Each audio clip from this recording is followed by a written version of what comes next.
Before becoming a police officer through high school and college, I worked as a community center director in lower income neighborhoods.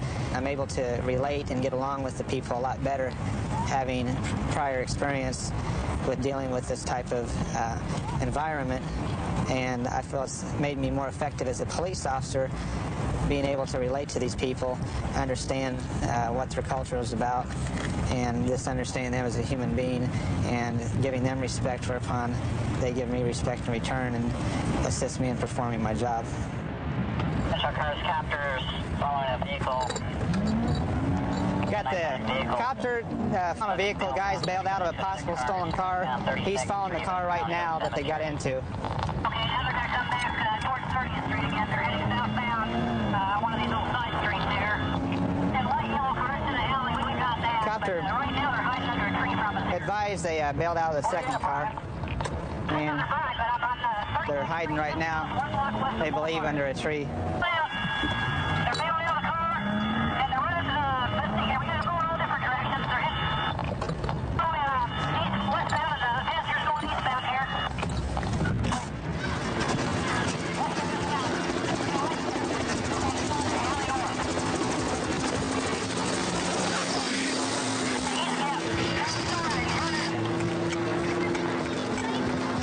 Yes. Where's he at? Right in here. Oh, yeah, right here. Okay. I thought I heard something. What's up? The driver had the multicolor and the baseball hat. One orange. You're talking about one vehicle that was struck, right? No, this was a separate car. This was a maroon car that was pulling. I caught it on 33rd Street. I couldn't get on the radio because the cop was on. Okay. Can they follow you, Colonel?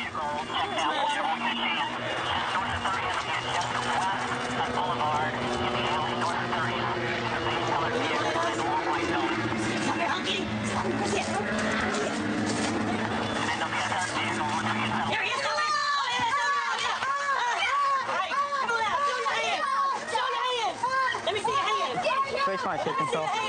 You give up? We have this one under control. Keep the perimeter up. We still have one over here. Turn around, face the thing. Right there. Where's your buddy at? Where's your buddy? Where's the buddy? Where's the guy in the orange coat? The dude came to the alley and said, run, you better Yeah, run. right. That's what Colonel, please don't let the door. I heard the noise here, but I didn't. His buddy's got to be right around here with him. Hey, don't stay there. Sit down. They suspected one stolen car. They got out, got into another car, possibly stolen. Got out of that car. Looks like they possibly got into a third car, or they were just with the other group that was allegedly stripping a car at this time, from what the cops are saying. And we've got one apprehension on the subjects. We've still got 3 out. We've got a good perimeter on the 2 that ran westbound. Get your cuffs. Go up there and cuff him. Get up. He's already handcuffed.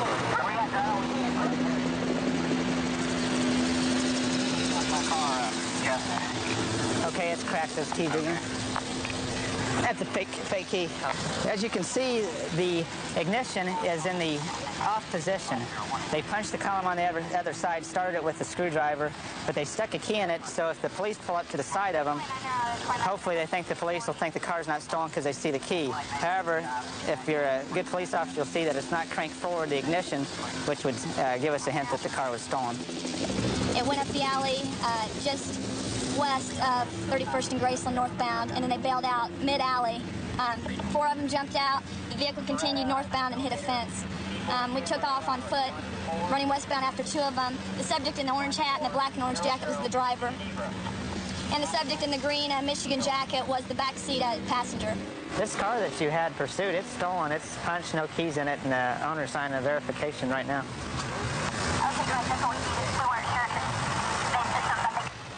Looks like a pretty decent quantity of cocaine.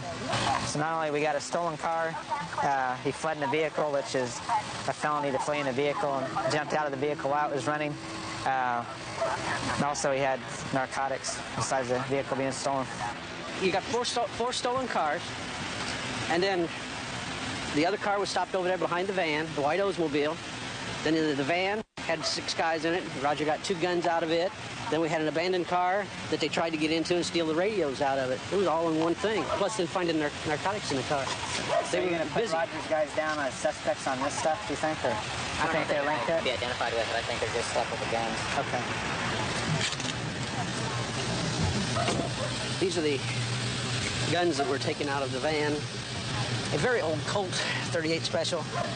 Had 6 in it. It was lying under the passenger side front seat of the van.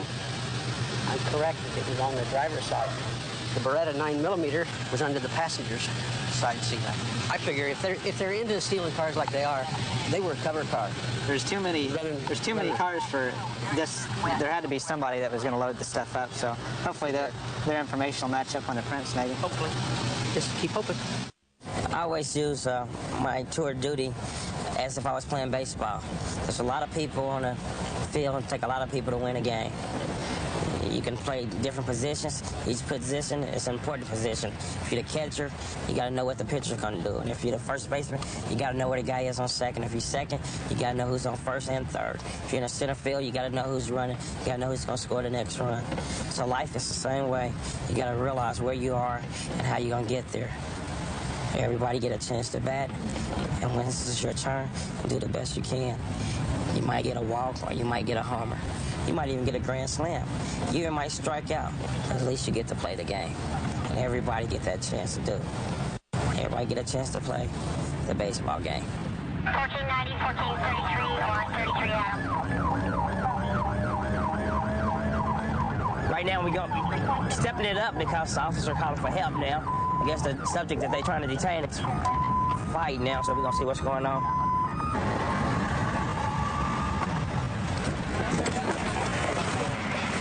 Nah.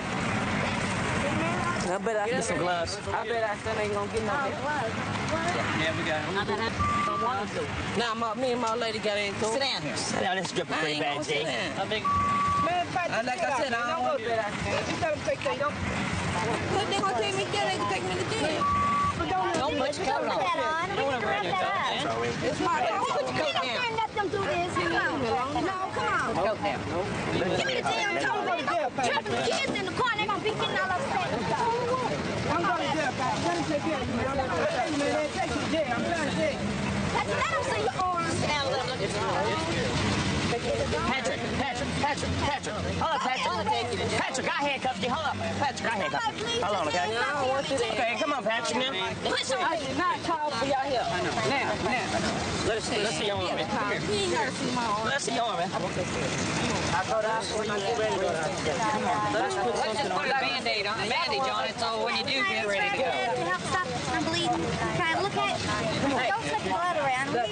Don't touch me. I'm trying to tell you something. You got severe damage. Your whole legs. Community right around Your whole hand is ice cold. You don't reach your hand. You don't reach your eye. Yes, it is. I can tell it to the God. He opened this. Oh, you got one.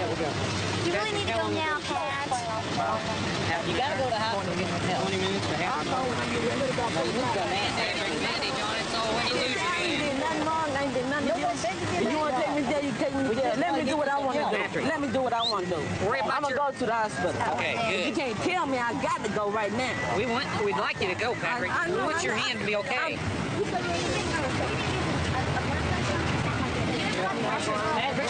If he don't want to go, we're going to go ahead and lock him up. Okay, check this out, G. Yeah, come on. Turn around. Okay, you're under arrest, okay? See y'all standing right here. I can't go no damn way. Let's go. So where's he going? He's going to He's going to the hospital. Which hospital I'm going? Where's your? Peter, get my coat. I'm not getting in here. Yes, you are. Okay, so you're going to get messed up for no reason at all, okay? Stop with it. Come on, man. You don't want to go up there? I'm going to take you down. If you want to go up there? You don't want to go up there? You going? You don't go one way else because your mama's on it. Your mama's on it. Yeah, I say you got Face down on your back. How's that? that's what y'all want to do. Strap. This part I got me. Hey, man, y'all heard me. It's your fault. It's not your fault. I told you leave it alone. Here's your hand. Listen, these handcuffs up. You tighten them up. Guess what? Hey, look, y'all got this stuff. I really believe this one could have escalated up to a lot worse than what it could have been. He was already upset with this girl. Probably don't like the police anyway, and he was ready. He wanted to fight. I didn't want to fight. I wanted to get him to the hospital to seek help, get him some help instead of fighting. Yeah, he's better now. Yeah, he said he was gonna be okay. And, yeah. You got to key. Take this. My brother-in-law that was out there. Oh man. Okay. Well, we need to see what we take that one off. Hold on, I'm gonna take this one off. What happened? You was just arguing? Me and my old lady got into it. What she do? Cut you with a? Nah, she didn't mean to. She hit you with a bottle? Huh? What she cut you with? She had a bottle, but she didn't mean to come in like she did though. Okay. You want to press charges on it? Nah. Okay. Okay. He said that he's gonna be okay, and he appreciate what I done for him. I advised him that I wasn't gonna arrest him, but I was gonna detain him, so he wouldn't bleed to death. I was more afraid that he was gonna bleed to death than anything else. So I explained to him, and he appreciated it, and I think I got a friend in Sean, and Sean got a friend in me. I'm on a TAC shift, which is called tactical shift, and we run between middle and late shifts. And for me, it's perfect. I've always been kind of a night owl all through school. I never really went to bed before 2 in the morning, and this shift's from 7 to 3 in the morning, and it kind of suits me pretty well. Ship broke into the house and beating up the subject. It's 18, Michigan. We got a subject that just broke into a house, attempting to beat somebody up. We know the gentleman. That's fine. It only drives like the one. Just pretty much my show's coming.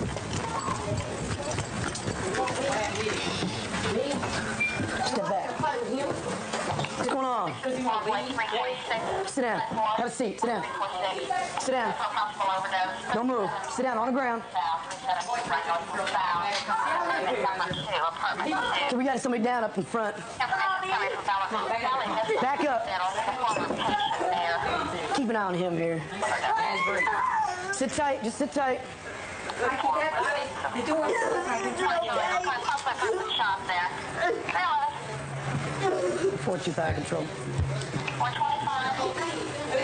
It looks like he's been struck in the face a couple times. I was just outside with him. There was nothing wrong with him at all. Okay, I don't know what's wrong here. You have these at the beginning. Somebody Just stand back. Just get everything back. Get everything back. He's holding down. Now hold him down. No, you gotta let him go. Just gotta let him go.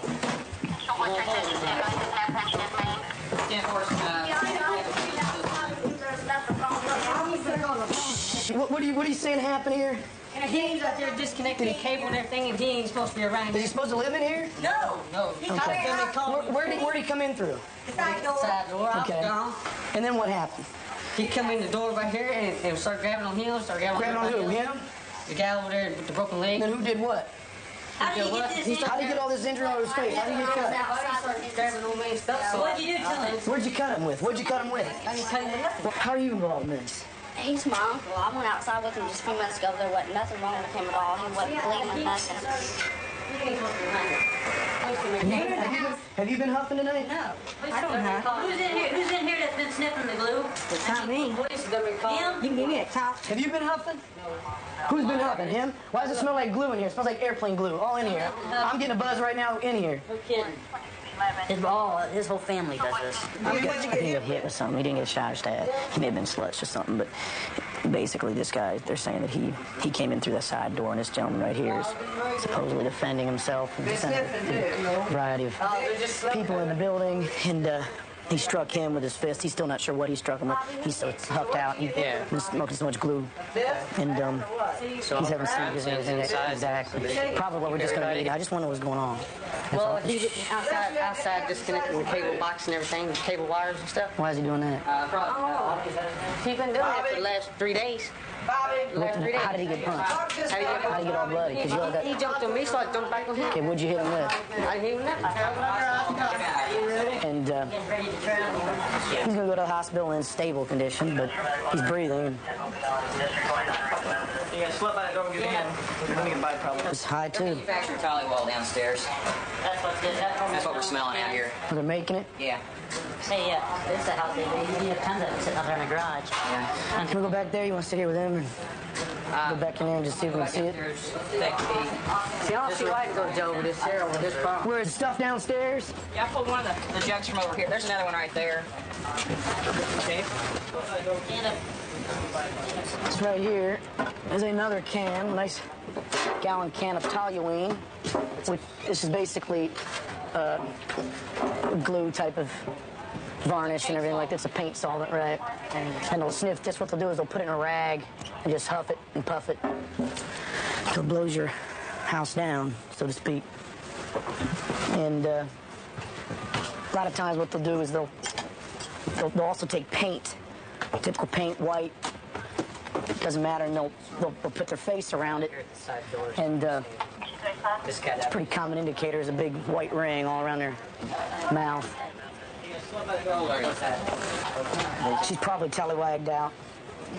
You've heard of a crack house. This is a kind of a toluene house, a glue house in essence, and they just give up 6 or 7 people, boarders in here, and all they do is huff and puff. And even the dog upstairs is high. It's shivering and shaking, so you really don't know what's going on. But a dog is probably about as high as everybody else is in the house. If you stay in here longer than 10 minutes, you're going to end up testing positive on something. I'm going to roll on back to They're in a brown Nova behind the clubhouse. the garage, where apparently Like 43. they've got their own lab of sorts. It looks like they caught it on fire, too. Get your towel keys there. You can see there's burnt toluene cans right there. There's 1, 2, 3, 4, 5, 6, 7. The thing you have to realize is this is the cheapest way to get a buzz. It's about $5 a can for a whole gallon. It's a lot cheaper than cocaine. It's a lot cheaper than cigarettes. It's a lot cheaper than beer. The main problem is it'll kill you in about half the time.